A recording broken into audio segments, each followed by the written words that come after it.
রিক্সা চালিয়ে তিনি জীবন নির্বাহ করতেন। তিনি বৈষম্য বিরোধী ছাত্র আন্দোলনের ডাকে সাড়া দিয়েছিলেন। ঘরে বসে থাকতে পারেন নাই।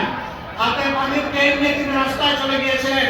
পানি বিতরণ শেষ হওয়ার পর তিনি জালিমদের বুলেট মোকাবেলা করতে লেগে গেলেন এবং সেই বুলেট এসে তার বুক চাষরা করে দিল। তিনি শাহাদাত বরণ করলেন। মেয়েটিকে আমি জিজ্ঞেস করলাম, মা মা তুমি কেমন আছো? মেয়েটি আমাকে জবাব দিল, আপনি আমাকে মা বলেছেন, এটি আমার অনেক বড় পাওনা। আমি ভালো আছি, কিন্তু বাবা আমার গর্বের সন্তানের কি হবে? এই যখন দুনিয়া আসবে তখন তার বাবা নামে কারো চেহারা দেখবে না। মুখে যখন তার কথা উঠবে বাবা বলে কাউকে ডাকার খুঁজে পাবে না। তাকে আমরা কি সান্ত্বনা দেব বলেন? এরপরে বললো, আমি গরিবের মেয়ে, আর এটি একটি গরিব পরিবার। যেটাই হোক, আমার স্বামী যাই কিছু করতো তাই নিয়ে আমরা কোনো শান্তিতে ছিলাম। আমার সন্তানকে, আমাকে, তার মাকে কে দেখবে বাবা? আমি বলেছিলাম, মা আজ থেকে তোমাদের পরিবারের আমরাও সদস্য। তোমার বাচ্চা যত সময় পর্যন্ত সে প্রাপ্তবয়স্ক না হবে, যদি ছেলে হয় সে কাজে যোগদান না করবে, যদি মেয়ে হয় সে যতদিন পর্যন্ত তাকে বিয়ে শাদী দেওয়া না হবে ততদিন পর্যন্ত আল্লাহর উপর ভরসা করে এই দায়িত্ব আমরা নিলাম। আল্লাহ আলহামদুলিল্লাহ শুকরিয়া আদায় করি আল্লাহ তাআলা এমন এক মজলুম পরিবারের পাশে আল্লাহ আমাদেরকে দাঁড়ানোর তৌফিক দান।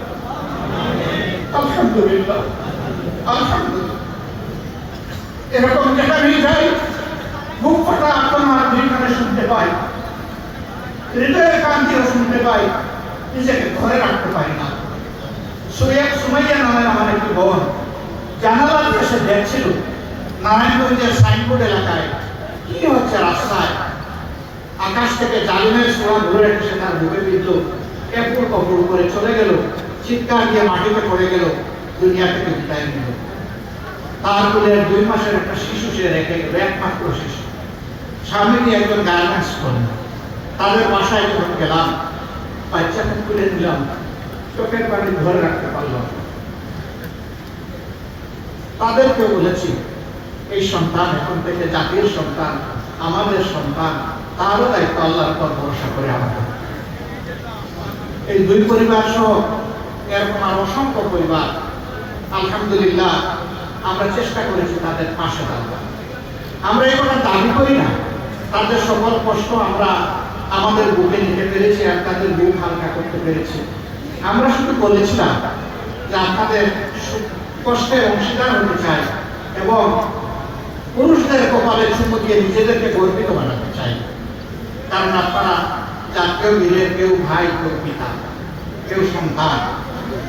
আল্লাহু আকবার। সাংবাদিক বন্ধুরা আমাদেরকে প্রশ্ন করেন যে আন্দোলনে আপনাদের দলের কতজন শহীদ হয়েছে।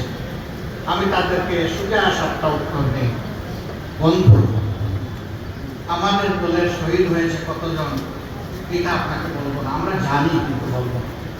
কেন বলবো না জিজ্ঞেস করে, কেন বলবেন না? বলি যে এই কারণেই বলবো না, শহীদরা কোন দলের সম্পত্তি হতে পারে না। এরা জাতির সম্পদ, এরা জাতীয় বীর। ওই জায়গাটা আমরা ঠিক রাখতে চাই বলে কতজন শহীদ হয়েছে সে কথা আমরা বলবো। যারাই শহীদ হয়েছে, শহীদ আমার, এই শহীদ আপনার, এই শহীদ সমস্ত জাতি। সারা জিন্দেগি এই পরিবারগুলোর খেদমত করলে, সেবা করলে, সম্মান করলে আমরাই গর্বিত হব, কিন্তু তাদের ঋণ আমরা পরিশোধ করতে পারবো না। আমরা বর্তমান সরকারের কাছে দাবি জানিয়েছি, প্রত্যেকটি পরিবারকে সম্মানজনকভাবে বাঁচার জন্য পর্যাপ্ত সহযোগিতা দিতে হবে সকল দিক থেকে। এই পরিবারের কর্মক্ষম, উপযোগী, যোগ্য কমপক্ষে একটি মানুষকে সরকারি চাকরিতে নিয়োগ দিতে হবে। এই দেশে যারা স্বৈরাচার এবং স্বৈরাচারের দূষণ, যারা স্বৈরাচারের হাতকে শক্তিশালী করেছে, যারা মানুষ খুন করেছে, সরকারি চাকরিতে থাকার জনগণের ট্যাক্সের টাকা খাওয়ার অধিকার তাদের নেই।